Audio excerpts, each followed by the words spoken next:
The millionaire Mafia boss is enchanted at first sight by the bridesmaid who arrived late to his friend's wedding. A story about control, obsession, and the dangerous game that begins when two worlds collide.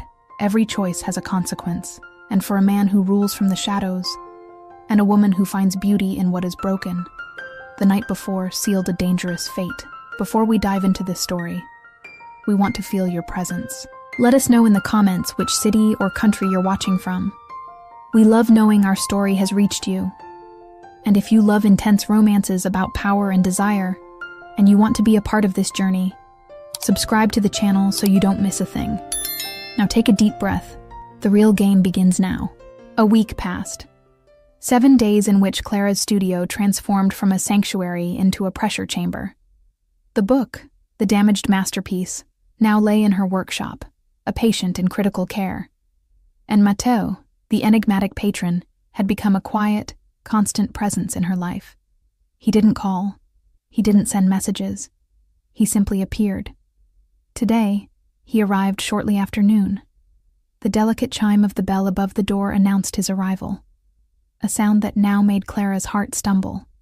She was at her work table, hunched over a page of the Sforza, her magnification visor securely in place. The scent of old vellum and leather consolidant filled the air, a perfume that had always soothed her. Now, it only made her more aware of his scent. Ozone, expensive wool, and something coolly metallic she couldn't name. "You're making progress," he said. It wasn't a question. It was the observation of a man who had been watching. Clara flipped up her visor, blinking to adjust her focus. He stood on the other side of the counter, dressed in a dark charcoal suit that likely cost more than her entire setup. He didn't look out of place. He simply made the space around him reconfigure itself, bend to his presence. "I'm in the diagnostic phase," she replied, her voice steadier than she felt. "I'm mapping every point of pigment degradation and testing the vellum's stability. It's a slow process. It can't be rushed." "I'm not in a rush," he said, his dark eyes fixed not on the book, but on her. He moved then, rounding the counter and entering her workspace. It was a silent invasion, a border crossing that made every hair on her arm stand on end. He didn't come too close, maintaining a distance that was technically respectful, but felt charged with a suffocating intimacy. He pulled over a simple wooden stool and sat, transforming the humble seat into a throne. And then he watched her work. At first, it was nearly unbearable. Every movement she made felt clumsy, magnified. The awareness of his gaze was a physical weight on her shoulders. She could feel the intensity of his focus as she measured the humidity of a page, as she mixed a wheat starch paste. He said nothing. He simply watched, and his silence was louder than any conversation. She tried to focus, to retreat into the familiar comfort of her craft. She explained what she was doing, her voice filling the silence, more to soothe herself than to inform him. "The vermilion used for the red is converting to metacinabar. It's blackening," she said, pointing with a bone folder at a miniature of a saint. "I have to stabilize it before the loss is total. The gold, though, the gold is nearly perfect. It's true gold leaf, so it doesn't tarnish." "Does it tell you its secrets?" Matteo asked, his voice a low hum. The question caught her off guard. She glanced at him. He wasn't looking at the page. He was looking at her hands. "In a way," she answered slowly. "It tells me about the artist, about his haste in this section, his devotion in that one. It tells me about time, about what survives." What survives? The words hung in the air between them. Matteo leaned forward, his interest genuine and dangerous. "And what does it tell you about the original owner?" "She was wealthy, devout, likely a noble woman," Clara said, falling back on her professional script. A book like this was a status symbol as much as an object of faith.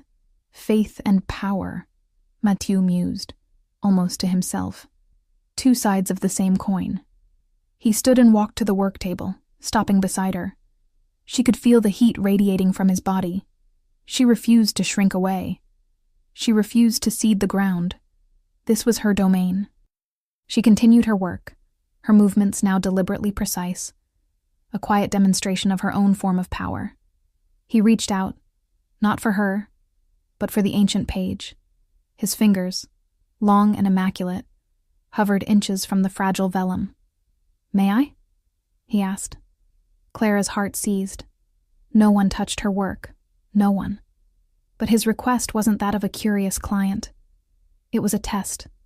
Another border he was asking permission to cross. She knew she should say no. It was procedure, the rule. But she heard herself say, very carefully. Slowly, he lowered his index finger. She watched, her breath held, as the tip of his finger brushed the unilluminated edge of the 500-year-old page. An impossibly gentle touch from a man she suspected was capable of incredible violence. And then, as he drew his hand away, the side of his finger grazed hers. It was a wildfire, an electric shock that shot up her arm and lodged itself directly in her chest. It was accidental, intentional. She couldn't tell. All she knew was that the texture of his skin against hers for a fraction of a second obliterated everything else. The book, the studio, the world outside. She pulled her hand back as if she'd been burned. His eyes met hers. The air crackled. The professional pretext of their arrangement had utterly disintegrated. He was not here for the book. The book was just the stage, and they were the only two actors. "Thank you," he said, his voice hoarse, referring to the touch, the permission, to something much deeper. He straightened and moved toward the door. "I'll be back tomorrow." It wasn't a question. It was a promise. Or maybe, she thought as her heart still hammered wildly, it was a threat. The bell chimed again, announcing his departure. But his presence remained, a phantom imprint in the air, an echo of the heat from his touch on her skin, and the terrifying, thrilling realization that she had just allowed him to cross a line from which there was no return. The next day, the chiming of the bell was not a surprise. It was an inevitability, a sound Clara had been waiting for with a mixture of stomach-churning dread and a thrilling, traitorous anticipation. Her hand, which had been steady all morning, trembled as she set down a fine-haired brush. She didn't look up immediately. She took a breath, composing herself, trying to rebuild the professional walls that he had effortlessly dismantled yesterday. When she finally lifted her head, he was already there, standing by the counter. But something was different. He wasn't just a passive, intimidating observer. In his hands, he held a small cardboard tray with 2 steaming cups of coffee. The gesture was so profoundly normal, so utterly out of character, that it disarmed her more than any power move could have. It was a gesture from her world, not his. An offering. A bridge. "I noticed you don't leave for lunch," he said, his voice a low rumble. He placed the tray on the counter. "I assumed you drank coffee." She stared at the cups. "You assumed correctly," she managed to say, her voice tight. "Thank you. You didn't have to do that." "I know," he said simply. He walked around the counter, entering her space as he had before, but this time it felt less like an invasion and more like a return. He handed one of the cups to her. Their fingers brushed for a second time. This time she was prepared for the jolt, but it still shot through her, a familiar, terrifying warmth. She took a sip. The coffee was rich and dark, with a hint of cinnamon. It was exactly how she liked it. A coincidence, she told herself. It had to be. The alternative, that he had taken the time to learn such a small, intimate detail about her, was too much to contemplate. He didn't sit on the stool this time. He leaned against the edge of a heavy oak flat-file cabinet, sipping his own coffee, observing her with that same unnerving intensity. But the dynamic had shifted. They were not client and conservator. They were 2 people sharing a quiet moment, a small stolen pocket of normalcy. "You work too hard," he stated, his eyes scanning the meticulous order of her studio. "You're here when the sun comes up and long after it goes down." A cold tendril of unease snaked down her spine. How did he know that? She had never told him her hours. "It's my own business. The work demands it. Every business demands sacrifice," he said, his gaze meeting hers over the rim of his cup. but you should be careful what you sacrifice. You'll never get it back." Was he talking about her or about himself? The line was blurry, a deliberate ambiguity that made her feel both seen and exposed. He was learning her, reading her pages, and she knew almost nothing about him, save for the dangerous energy that rolled off him in waves and the surprising gentleness he had shown her. Before she could think of a reply, a sound sliced through the quiet atmosphere of the studio. It was the vibration of a phone. His phone. It didn't ring. It just buzzed, a low, urgent hum from inside his suit jacket. The transformation was instantaneous and terrifying. One moment, he was the man sharing coffee with her. His shoulders relaxed, a flicker of something almost warm in his eyes. The next, he was a different person entirely. His body went rigid. The warmth in his eyes vanished, replaced by a look of glacial command. A mask of granite slammed down over his features. He pulled out the phone, his movements economical and sharp. He glanced at the screen and his jaw tightened. He didn't excuse himself. He simply turned his back to her. A gesture that was both a dismissal and a chilling form of protection, shielding her from what was to come. "What?" he answered, his voice no longer a low rumble, but a blade of forged steel. He listened, his stillness absolute. Clara stood frozen by her work table, the warm coffee cup suddenly feeling like ice in her hands. She couldn't hear the person on the other end, but she could see the effect of their words on him. A muscle in his cheek twitched. "No," he said, the single word and order that could level buildings. "That is not an acceptable outcome. Find him." Another pause. "I don't care what it takes," he continued, his voice dropping even lower, becoming a sound of pure, lethal authority. "I want it handled. Now. And I want no mistakes. Do you understand me?" He listened for another second, then ended the call. He didn't move for a long moment, his back still to her. She could see the tension in the line of his shoulders, the coiled power of a predator about to strike. The studio, her safe, quiet world of history and art, suddenly felt like the most dangerous place on earth. She had just been given a glimpse behind the curtain, a look into the shadows he inhabited, and it was colder and more terrifying than she could have imagined. Slowly, he turned back to face her. The mask was still in place. The man who had shared a dance with her in the moonlight was gone.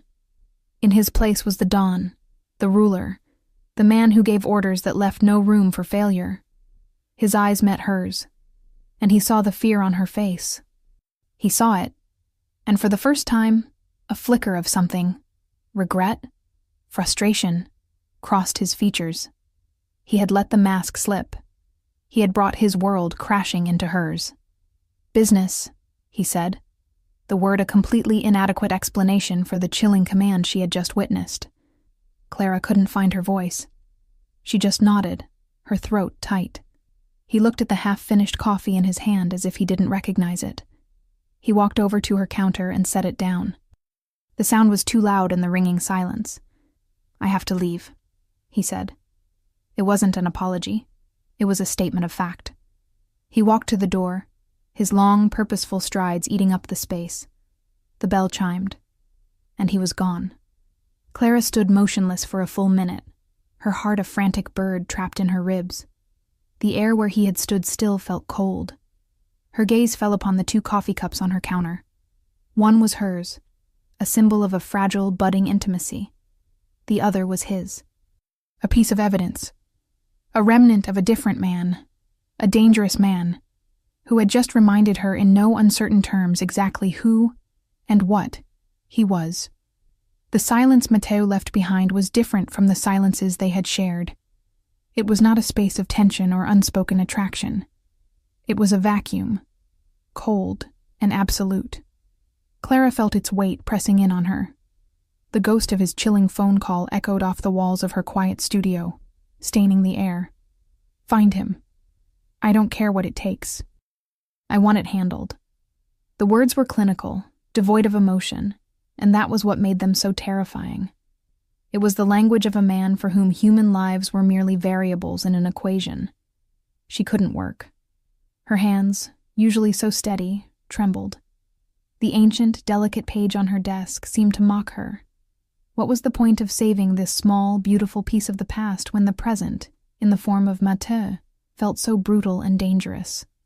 She picked up his abandoned coffee cup. It was still warm.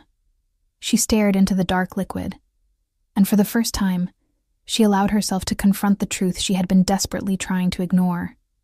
This wasn't a romance novel. This wasn't a story of a dark, brooding man who would be saved by the love of a good woman. This was real. The power he wielded had real, and likely violent, consequences. And she, by allowing him into her life, was now standing on the edge of that darkness. Her first instinct was to run, to call him, though she didn't have his number, and tell him the commission was terminated, to say the book was beyond repair, to lie, to build a wall of professional excuses so high he could never climb it. It would be the smart thing to do, the safe thing. But then, she thought of his eyes when he had turned back to her. She had seen the cold mask of the dawn, yes, but underneath it, for a fraction of a second, she had seen something else, a flicker of profound regret, the look of a man trapped in a cage of his own making, who had just accidentally revealed the bars to the one person he didn't want to frighten. He wasn't just a monster. He was a man who brought her coffee, who asked about the secrets of her books, who had looked at her not as an object to be acquired, but as a puzzle to be understood. It was this man, the one on the terrace, the one who had watched her work with quiet fascination, that she couldn't bring herself to abandon. The paradox of him was a hook, and it was lodged deep. She spent the rest of the day in a state of suspended animation, her mind at war with her heart. She didn't expect him to return. The business he had been called away to felt final, a grim curtain falling on their strange, fragile connection. The next day, she arrived at her studio with a new, somber resolve. She would focus on the work. The book was her shield. It was the reason he was here, and it would be the neutral ground on which she could survive his presence. She would be the conservator, nothing more. He did not come. The chime of the bell, which she had been dreading, remained silent all day. The silence was a relief, and to her shame, a disappointment. Another day passed, and another. The studio was quiet again, her sanctuary restored. But it felt different. It felt empty. The silence was no longer peaceful. It was just the absence of him. She found herself glancing at the door every time a car passed, her heart giving a hopeful, stupid leap. She hated herself for it. By the fourth day, a cold certainty began to settle in her stomach. He was gone. The incident with the phone call had been a line crossed, and he had made the decision for both of them. He had retreated back into his world of shadows and left her in her world of light. It was for the best. It was what she should have done herself. But it ached. It ached in a way she had never felt before, a hollow space where his intense, unnerving presence used to be. On the fifth day, she was working late, trying to lose herself in the intricate, meticulous process of readhering a piece of flaking gold leaf. The street outside was dark and quiet. The only sounds were the soft hum of her dehumidifier and the gentle scrape of her tools. That's when she heard it. Not the chime of the bell, but a sharp, insistent rapping on the glass of the front door. Her heart leaped into her throat. No one came to her studio this late. She crept to the front, peering through the security grill. A man stood on the cobblestones, his large frame silhouetted by the gas lamp. It wasn't Mathieu. This man was broader, his head shaved, his face set in a grim, unreadable expression. He wore a simple dark jacket, but it did nothing to hide the sheer, intimidating bulk of his shoulders. Fear, cold and sharp, pierced through her. This was one of them. One of the men from Mathieu's world. He saw her and gestured, not at the door, but at a long black car parked at the curb, its engine idling silently. The same kind of car she'd seen in the folder. Mathieu's car. The man didn't speak. He just waited, his presence an undeniable command. This wasn't a request. Clara's mind raced. She could refuse. She could call the police. But what would she tell them? That a man she barely knew, a man with no last name, had sent his driver to collect her? It was insane. And yet, the thought of Mathieu, the thought that something might be wrong, overrode her fear. Her decision was not a decision at all. It was a surrender to the inevitable. She took off her apron, switched off her work light, and locked the studio door behind her. Her hands were shaking so badly she could barely turn the key. The large man opened the rear door of the car for her without a word. She slid onto the cool black leather seat. The interior of the car was dark, silent, and smelled of money and power. The door closed with a heavy, final thud, sealing her inside. As the car pulled away from the curb, gliding silently through the empty streets, Clara looked at her studio, her small, safe world, shrinking in the rearview mirror. She had no idea where she was going or why. All she knew was that she had just stepped out of her world and into his, and she had a terrifying feeling that she might never be able to go back. The car moved with an unnerving silence, a predator gliding through the city's veins. Clara sat perfectly still on the plush leather, her hands clenched in her lap. The city she knew, a place of warm brick, gas lamps, and human scale, dissolved behind them. They moved into a different city, a landscape of cold glass and steel towers that clawed at the night sky. It was Mathieu's city, anonymous, powerful, inhuman. The driver, the mountain of a man with the shaved head, did not speak. He didn't even look at her in the rearview mirror. He was a part of the car, a functional component of the machine that was currently holding her captive. She tried to ask a question, to demand to know where they were going, but her voice died in her throat. The silence in the car was too absolute, too heavy.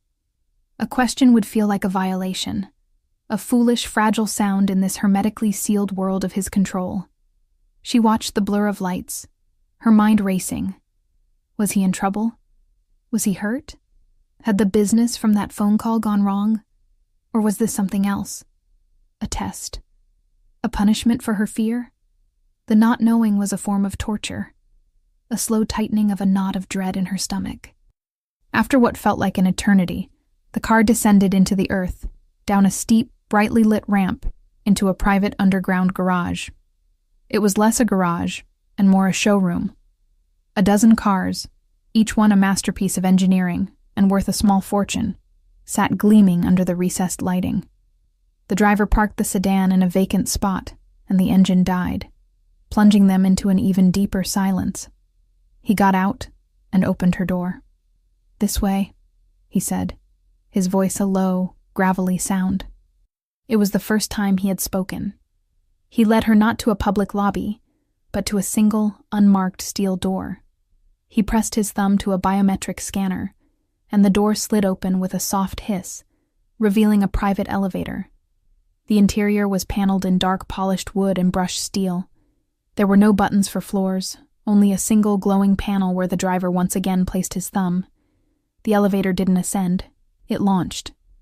Clara felt a strange, weightless sensation in her stomach as they shot upwards, the movement so fast and silent it was disorienting. She had no idea how high they were going. 10 floors? 50? 100? The doors opened directly into a room that stole her breath. It wasn't a room. It was a cavern of glass and space. She was standing in what she assumed was a penthouse apartment, but it felt less like a home, and more like a perch at the top of the world. 2 entire walls were floor-to-ceiling windows, revealing a panoramic, godlike view of the glittering city below. The floors were black marble. The furniture was sparse, modern, and brutally expensive. There was no clutter, no books, no photographs, no sign of a life lived, only a life owned. It was the most beautiful, and the loneliest place she had ever seen. And there, standing in the middle of the vast space, his back to her, was Mathieu. He was looking out at the city, his city. He was still in a suit, but the jacket was off, slung over a chair. His white shirt was pristine, the sleeves rolled up to his forearms, revealing strong, capable wrists. The driver gave a slight, almost imperceptible nod in Mathieu's direction, and then retreated back into the elevator, the doors hissing shut behind him, leaving them utterly alone. "Mathieu?" she said, her voice a small, tentative sound in the enormous room. He turned around slowly. His face was a mask of exhaustion. There were dark circles under his eyes she hadn't seen before. He looked like a man who hadn't slept in days. A man at the end of a long and brutal war. Then she saw his right hand. His knuckles were raw and bruised, and a single, deep cut sliced across them. It was clumsily bandaged with a piece of gauze and tape, already beginning to bleed through. Her breath caught. The sight of that injury, so stark and real, cut through her fear. Her instinct, the one that drove her to mend and preserve, flared to life. "Your hand," she whispered. He glanced down at it as if he'd forgotten it was there. "An unfortunate consequence of a business negotiation," he said, his voice flat and devoid of emotion. He took a step toward her. "I'm sorry for the method of invitation. I knew you wouldn't have come otherwise. Where have you been?" The question slipped out, more personal and more accusatory than she intended. "Handling things," he said vaguely. He stopped a few feet from her, a chasm of marble and unspoken violence between them. "Clara, after what you heard, in your studio, I couldn't go back there. I couldn't bring that world to your door again. It was a violation. So you bring me here instead?" she challenged, a spark of her old fire returning. "To your world?" "Yes," he said, his gaze intense, unwavering. "Because I have spent the last 5 days trying to convince myself to stay away from you. For your own good. I have failed." The confession was stark, stripped bare of any romance. It wasn't a declaration of love. It was a statement of defeat, a surrender. He was a man addicted to a drug he knew would destroy him, and he had just admitted he was done fighting it. "I can't be the man who brings you coffee and talks about books," he continued, his voice raw. "Not all the time. This," he gestured around the vast empty room, at the city below, "is who I am. And the hand," he lifted his injured hand slightly, "is what I do." He was giving her a choice again. Not with words, but with the brutal honesty of his presence. He was showing her the monster, unadorned. Clara looked at his face, at the profound exhaustion etched there. She looked at the sterile, lonely grandeur of his home. And she looked at his hand, at the crude bandage, at the blood seeping through. He could command a silent army, move millions of dollars, bend the city to his will. But he could not properly bandage his own wound. The paradox of him struck her with the force of a physical blow. The all-powerful man and the wounded man. She closed the distance between them. She didn't hesitate. She walked across the cold marble until she was standing directly in front of him. She looked up into his tired, haunted eyes. Then, she gently took his injured hand in hers. His entire body went rigid at her touch. "You're going to make it infected," she said, her voice regaining its quiet, professional authority.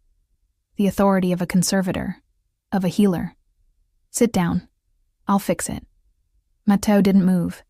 He stood frozen, a statue of disbelief, his injured hand held gently in hers. Her touch was the complete antithesis of the violence that had caused the wound. It was soft, sure, and utterly without fear. He stared down at their joined hands, his, bruised and bloodied, a tool of destruction. Hers, delicate and capable, a tool of restoration. The symbolism was so stark, so potent, it was a physical blow. "I said sit down," Clara repeated, her voice firmer this time. She gave his hand a gentle tug, a quiet, irresistible command that accomplished what no threat or show of force ever could. It broke his paralysis. He allowed her to lead him to one of the brutally minimalist black leather sofas. He sat, his movements stiff and unfamiliar, an emperor suddenly being told where to sit in his own throne room. He looked profoundly out of place in this moment of domesticity. "I assume a place like this has a first aid kit," she said, her tone all business now. She was in her element. Something was broken. and she was going to fix it. "Bathroom," he said, his voice a hoarse rasp. "Through that door." He gestured with his head toward a black, seamless door in the wall that Clara hadn't even noticed. She gave a curt nod and went, leaving him alone on the sofa. The moment she was gone, he exhaled a breath he didn't realize he'd been holding. He looked at his hand, at the place where her skin had just touched his. The warmth lingered.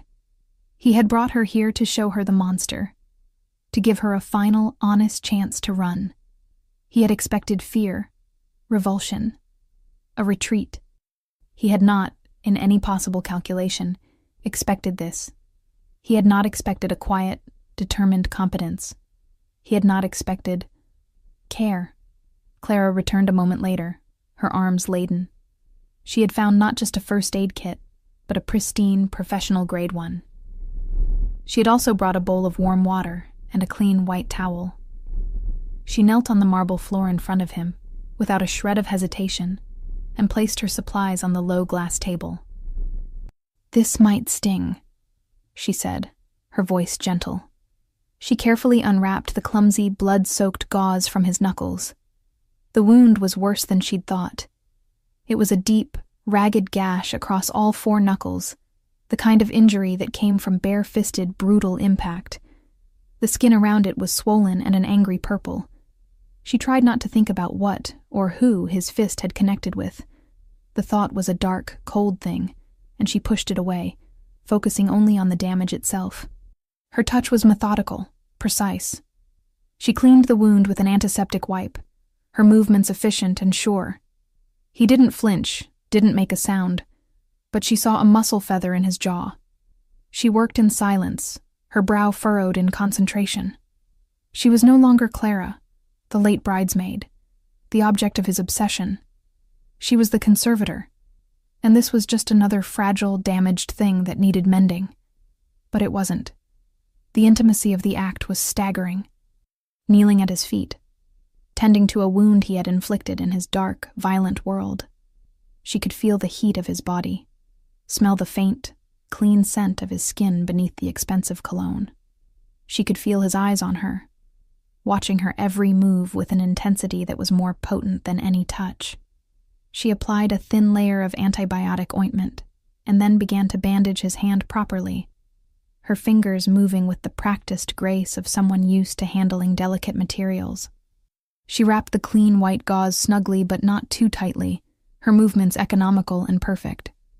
When she was finished, his hand was neatly and expertly bandaged, a small white island of care in the vast, cold landscape of his life. She looked up at him, her work complete. Her whiskey-colored eyes were serious, unguarded. "There," she said softly. "That's better." He looked from his perfectly bandaged hand to her face, and the expression in his eyes was something she had never seen before. It was a raw, unfiltered mixture of shock, confusion, and a vulnerability so profound it was like looking into the heart of a star. The granite mask was gone. The cold control had vanished. In its place was just Mathieu, a man completely and utterly undone by a simple act of kindness. "No one," he began, his voice thick, breaking slightly on the word.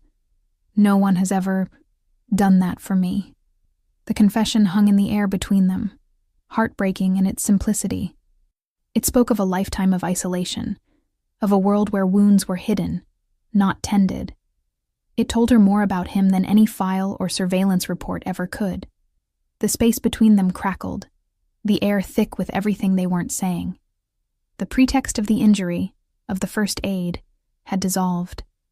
There was only this: a man and a woman, kneeling on a marble floor at the top of the world, suspended in a moment of impossible, terrifying intimacy. He reached out with his uninjured hand, his left hand. He didn't touch her face.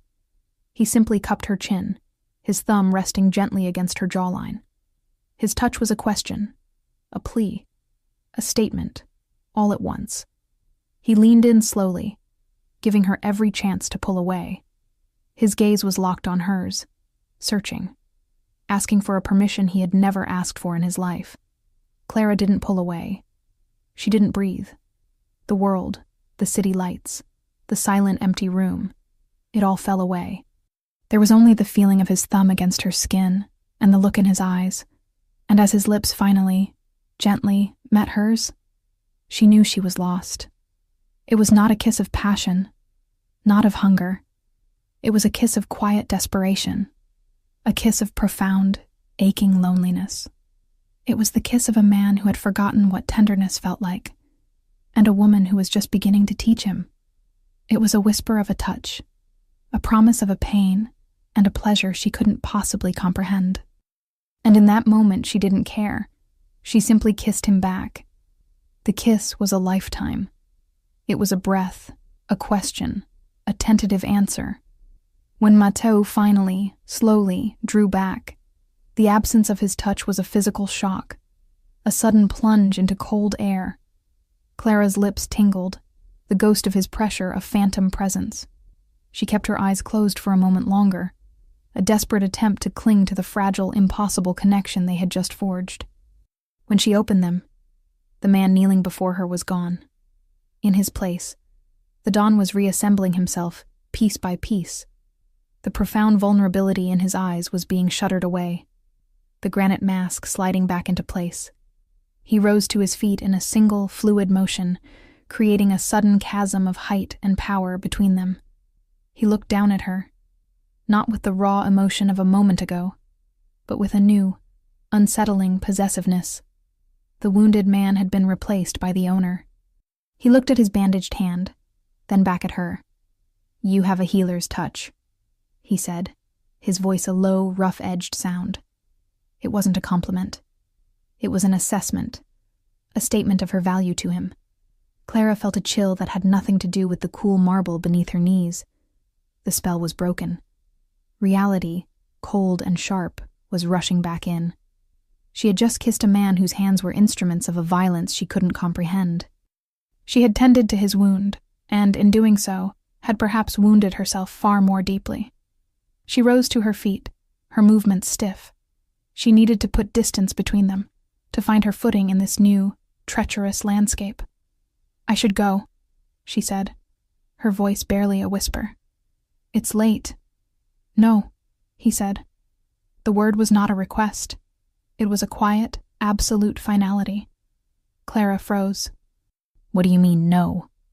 "I mean you're not going home," he stated, turning away from her to look out at the glittering expanse of the city below. He was taking back control of the room, of the situation, of her. Not tonight. A cold dread, sharp and acidic, washed over her. She thought of her studio, her quiet street, her life. It felt a universe away. "You can't do that. You can't just keep me here." He turned back to face her, and his eyes were dark, unreadable pools. "I can," he said, the simple assertion of his power more terrifying than any threat. "And I am. The men who did this to my hand," he lifted his bandaged knuckles slightly, "are still a loose end. My building is the most secure place in this city. Your studio is not. You will stay here until I have handled the situation." Was it a threat or a promise of protection? With him, she was beginning to realize, they were the same thing. He was caging her for her own safety. It was a twisted, suffocating form of care that was born from a lifetime of control. "I am not your prisoner, Mathieu," she said, a spark of defiance cutting through her fear. "You are my guest," he countered, his voice smooth as silk. But the implication was clear. A guest who was not free to leave. "I have already had my driver retrieve what you will need for the night. It's in the guest suite." He had planned this. While she was naively thinking he had summoned her out of some emotional crisis, he had been setting the board. He had known, from the moment he sent his man to her door, that she would not be going back. The thought was chilling. It spoke of a level of foresight and control that was beyond anything she had ever encountered. "And the book?"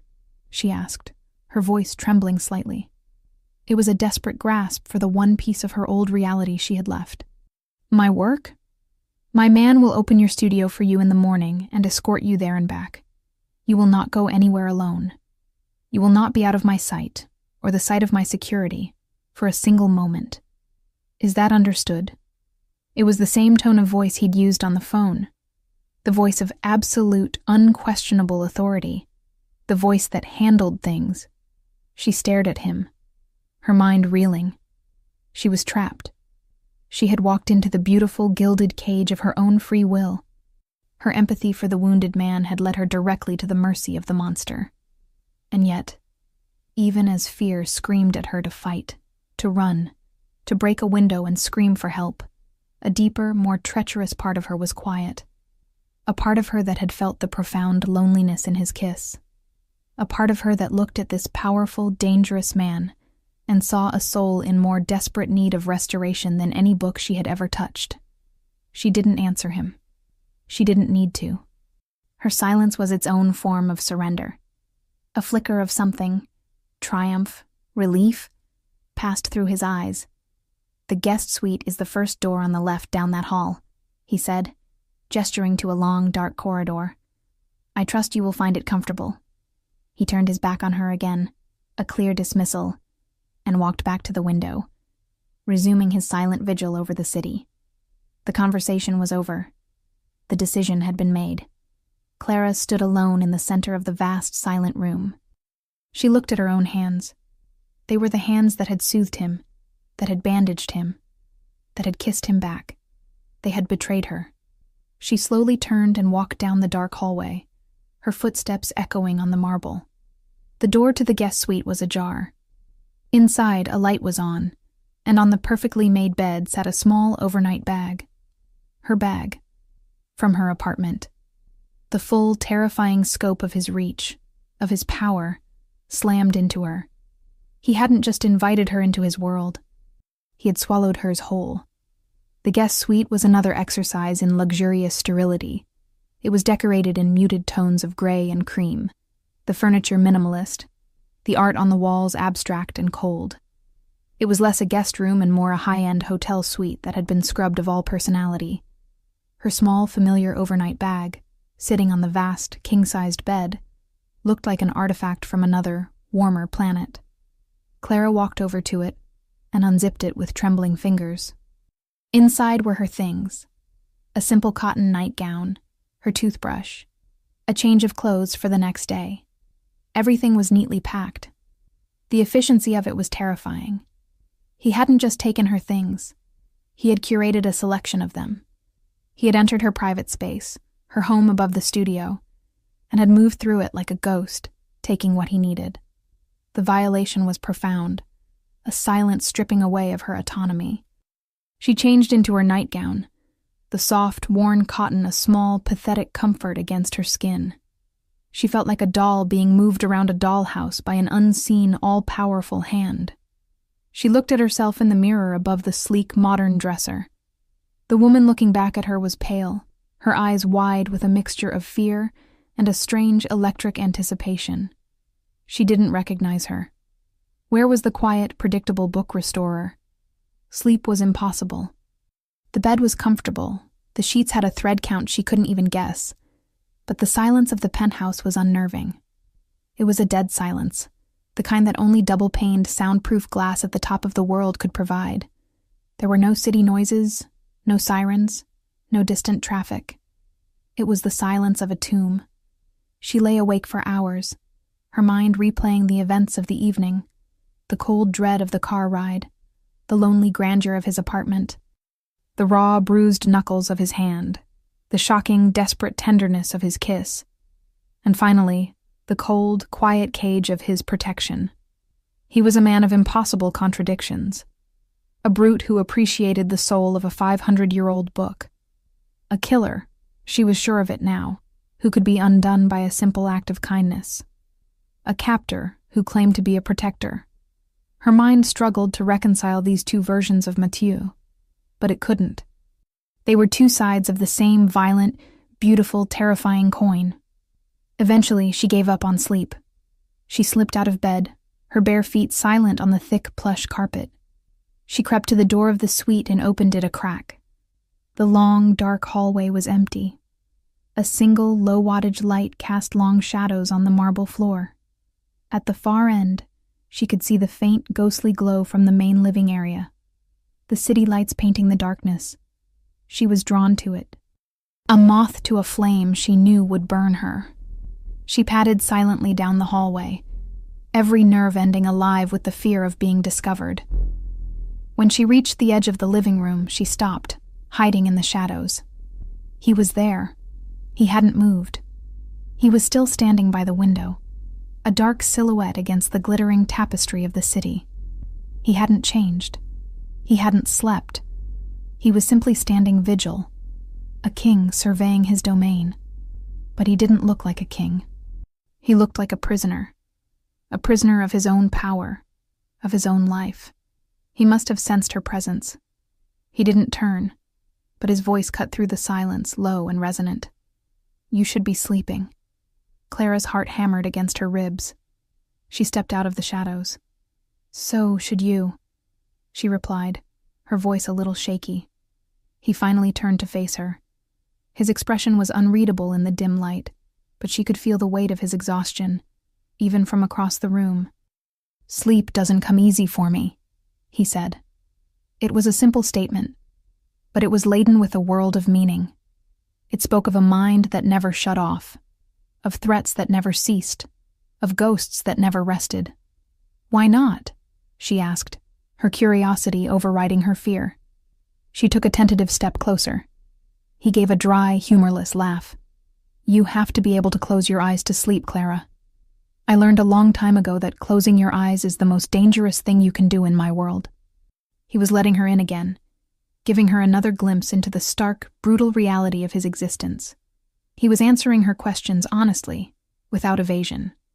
It was his new form of control, binding her to him not with lies, but with the terrible magnetic pull of his own truth. "It must be lonely," she said, the word a soft, empathetic whisper in the vast, empty room. His gaze sharpened. He had built an empire, commanded loyalty, inspired fear. But this quiet, unassuming woman was the only person to ever look at him and see not his power, but his isolation. "Loneliness is the price of power," he said, his voice rough. "There is no room for anything else at the top." "I don't believe that," she said, taking another step closer. She was barely 10 feet from him now. "I think you're just afraid." A dangerous silence fell. No one had ever called him afraid. The very concept was absurd. But the way she said it, not as an accusation, but as a sad, simple observation, it struck him with the force of a physical blow. "Afraid of what?" he challenged, his voice dangerously soft. "Of letting someone in," she whispered. "Of not being in control. Of what you felt when you kissed me." He moved so fast, she didn't even have time to gasp. He crossed the space between them in 2 long, silent strides. One moment he was by the window, the next he was standing before her, his body heat enveloping her, his sheer size and power overwhelming. He didn't touch her. He didn't have to. His proximity was a cage in itself. "You think you know what I felt?" he murmured, his face inches from hers. His breath was warm on her skin. "You have no idea. You live in a world of paper and ink. You have no concept of the things I feel, the things I am capable of." "Then show me," she challenged, her voice trembling but defiant. She lifted her chin, meeting his dark, intense gaze. It was a dare, a reckless, foolish, beautiful dare. And it was all the invitation he needed. The dare hung in the air, a spark in a room filled with gasoline. Matu's eyes darkened, the last vestiges of his control burning away. He had offered her the truth of his world, and she had not run. She had walked toward him, looked into his darkness, and asked to see more. It was the most reckless, terrifying, and intoxicating thing anyone had ever done. He lowered his head, his lips hovering a hair's breadth from hers. "You don't know what you're asking for," he breathed, his voice a raw, ragged sound. It was a final warning, a last chance for her to retreat to safety. "I'm not afraid of you," she whispered. It was a lie. She was terrified. But she was more afraid of the empty, quiet life that awaited her if she backed down now. She was more afraid of never knowing. His response was not a kiss. It was a claiming. His mouth came down on hers, and all the restraint, all the careful control he had shown her before, was gone. This was not the desperate, lonely kiss from before. This was a kiss of raw, possessive hunger. It was the kiss of a starving man who had just been granted a feast. It was powerful, demanding, and it sent a shockwave of pure, unadulterated heat through every nerve in her body. Her mind went blank. All thought, all fear, was incinerated in the fire of his touch. There was only sensation. The firm, insistent pressure of his lips, the faint, rough scrape of his evening stubble against her delicate skin, the clean, masculine scent of him overwhelming her senses. He tangled his uninjured hand in her hair, tilting her head back, deepening the kiss. His other hand, the bandaged one, came to rest on the small of her back, pressing her body against his. She could feel the hard, unyielding wall of his chest, the frantic, heavy beat of his heart. Or maybe it was her own. She couldn't tell. They were a single, chaotic pulse in the silent room. She didn't just surrender to the kiss. She met it. Her hands, which had been frozen at her sides, came up to grip his shoulders, her fingers digging into the fine cotton of his shirt. She kissed him back with a ferocity that surprised them both, a wild, untamed response from the quiet, careful book restorer. It was a release of all the fear, the tension, the unspoken longing that had been building between them since the moment she'd stumbled into that church. It was a kiss that sealed a dangerous pact. It was an acceptance of not just the man, but the monster. He broke the kiss, but only to trail a line of fire down her jawline, his lips finding the frantic, fluttering pulse at the base of her throat. Clara gasped, her head falling back in a gesture of pure, instinctual submission. She was drowning, and she didn't want to be saved. Mathieu, she breathed, his name a broken prayer on her lips. Hearing her say his name seemed to break something in him. He lifted his head, his eyes burning with an emotion so intense it was terrifying. It was more than just desire. It was a fierce, savage possessiveness. It was the look of a dragon who had just found his treasure. "You are mine, Clara," he growled, the words a low, guttural sound from deep in his chest. "You were mine from the moment you walked into that church. You just didn't know it yet." The words should have sent a chill of fear down her spine. They were the words of a captor, a tyrant. But in the fire of the moment, they sounded like a vow, a promise of a fierce, all-consuming devotion she had only ever read about in her books. He swept her up into his arms as if she weighed nothing. Clara's gasp was muffled against his shoulder as he carried her from the living room, down the long, dark hallway. He didn't take her to the sterile guest suite. He carried her past it, to a door at the very end of the hall. His door. He kicked the door open and carried her into his bedroom. It was as vast and minimalist as the rest of the penthouse, dominated by a huge, low bed and another wall of glass that looked out onto the sleeping city. He laid her gently on the cool, dark sheets of the bed, his body following hers down, caging her with his arms on either side of her head. He looked down at her, his dark hair falling across his forehead, his eyes blazing in the dim light from the window. The city lights cast a mosaic of shadows and light across his face, making him look both beautiful and demonic. "If I do this," he said, his voice a raw, strained whisper, "there is no going back, for either of us. You will be in my world. You will be a part of it, a part of me. Do you understand?" He was giving her one last out, one final, honorable retreat from the precipice. Clara looked up into the face of the most dangerous man she had ever met. She saw the monster. She saw the protector. She saw the lonely king. And she saw the man who had kissed her, as if she were the only source of light in his endless darkness. She lifted a trembling hand and laid it against his cheek, her thumb stroking the rough line of his jaw. "I understand," she whispered, and it was the truest thing she had ever said. His control, which had been stretched to its breaking point, finally snapped. Hearing her whispered, "I understand," was the only permission his soul had been waiting for. He lowered his head again, but this time, the kiss was different.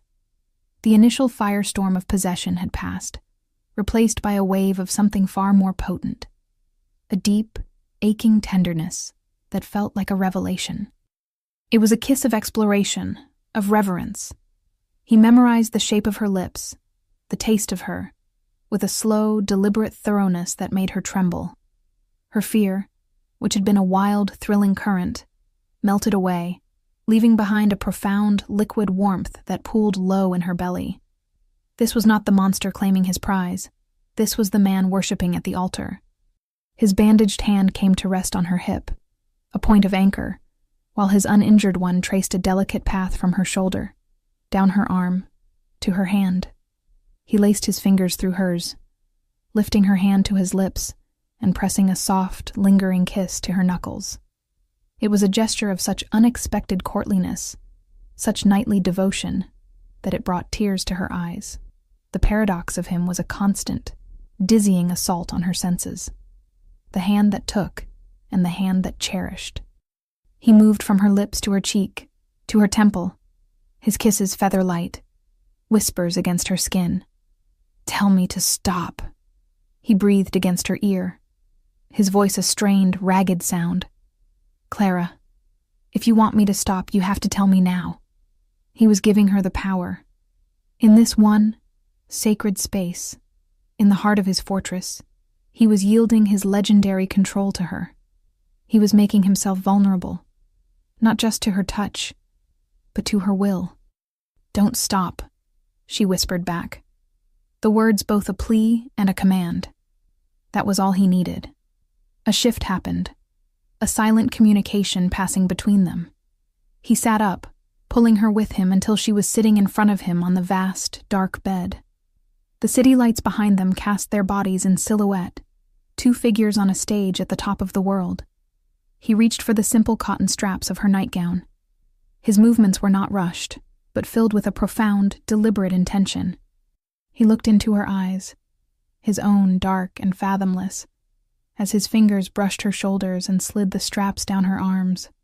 The soft fabric pooled around her waist, and the cool air of the room kissed her skin. He didn't look at her body. He only looked at her face, watching her, reading her every micro-expression. He was giving her every opportunity to halt, to retreat. But she didn't. She held his gaze, her heart a wild, frantic drum against her ribs. There was no fear left. Only him. He leaned in and pressed his lips to the hollow of her throat, and then lower, to the space between her collarbones. His touch was electric, a brand of heat on her cool skin. She arched into him, a silent, instinctual offering. His arms went around her, pulling her flush against the hard warmth of his chest. His bandaged hand was gentle at her back, a stark white reminder of the world outside this room, while his other hand tangled in her hair, cradling the back of her head. He buried his face in the crook of her neck, inhaling her scent as if he had been deprived of air. "Clara," he murmured against her skin, her name a sound of both reverence and desperation. The world outside, with its violence and its danger, ceased to exist. The lonely penthouse, the cold marble, the silent city, it all faded to black.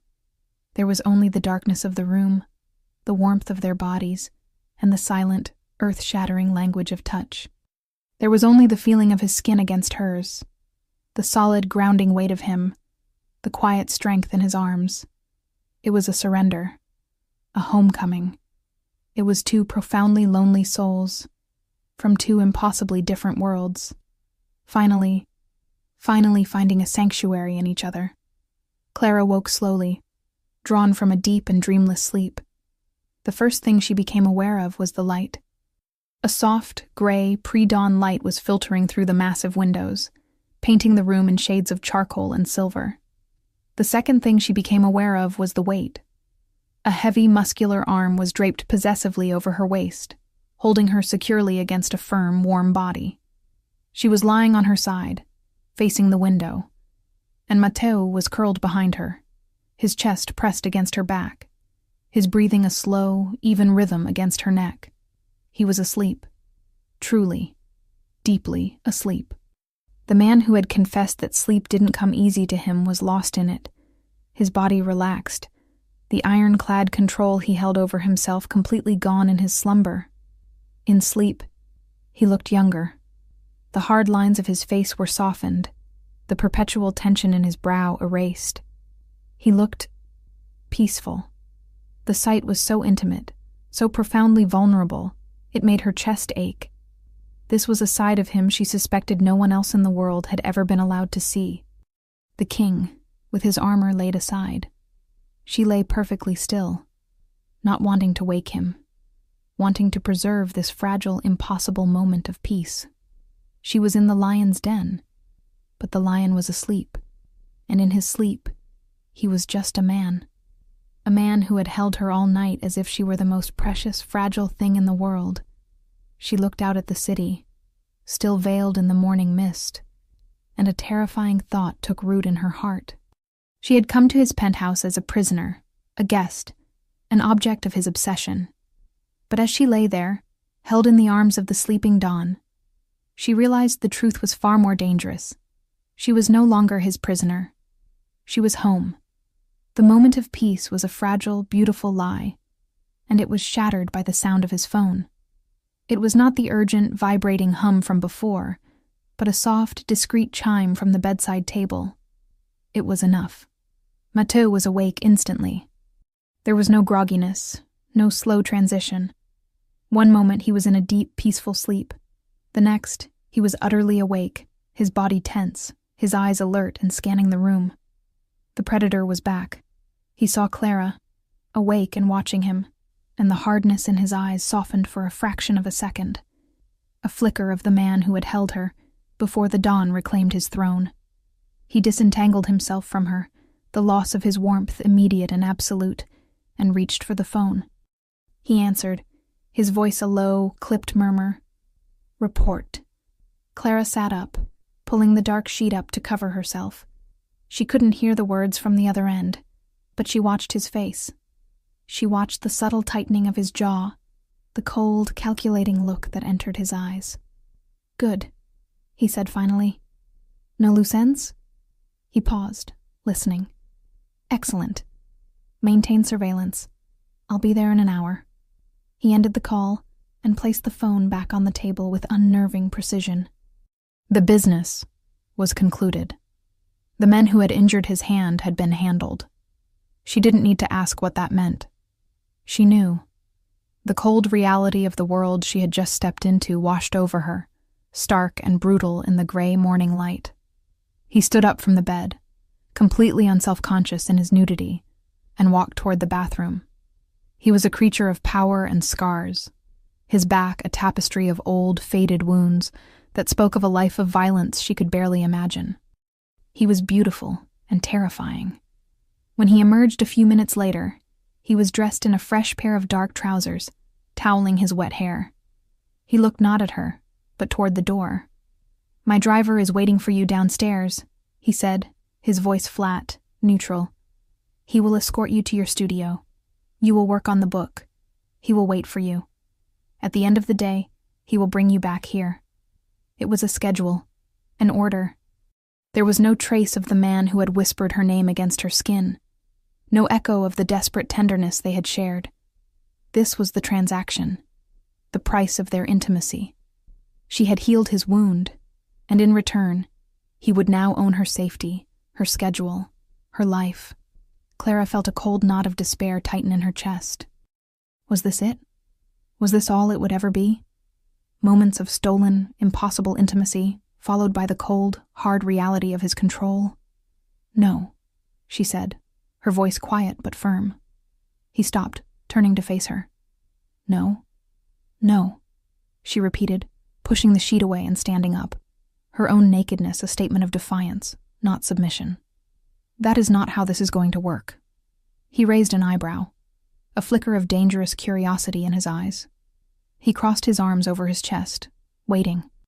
"I will go to my studio," she said, her voice gaining strength, "and I will work on your book, and at the end of the day I will lock my door, and I will go upstairs to my own home, and I will sleep in my own bed. "That's not an option," he stated coldly. "It's not safe.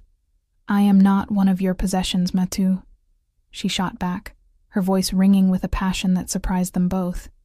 "You don't get to lock me in a tower, no matter how beautiful it is. I am not a rare book you can place in a climate-controlled vault for safekeeping. My life, my quiet, dusty, little life, is mine, and I will not give it up." She was challenging him, directly, not with a dare in the dark, but in the harsh light of morning. She was laying down the terms of her surrender, and they were the terms of an equal, not a captive. He stared at her for a long, silent moment.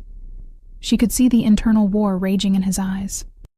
Every instinct he had, every lesson his brutal life had taught him, was screaming at him to force her, to chain her to him with security and surveillance, to protect what was his, to control her.